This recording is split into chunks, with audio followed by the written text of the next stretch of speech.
Hi, this is Erik from Bioag. It's a beautiful Friday out here, so we thought we'd do another Friday Freebie. Today we're going to talk about taking soil samples to have them sent into a lab so that you can test the fertility of your field. The number one thing you want to remember when taking soil samples is that you want to get the soil that is below the surface but above 6 inches deep.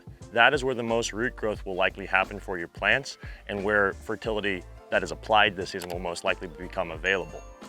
Another thing you want to do is you want to take samples from throughout the field. So on a field this size, we're about 30 acres, I'd recommend taking at least 30 samples.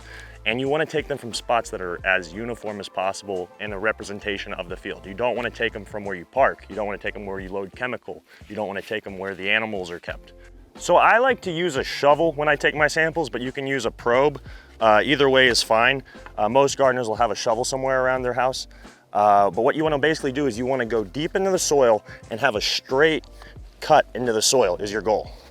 And with that, I like to do one side, and then I usually come in and I'll do the other side.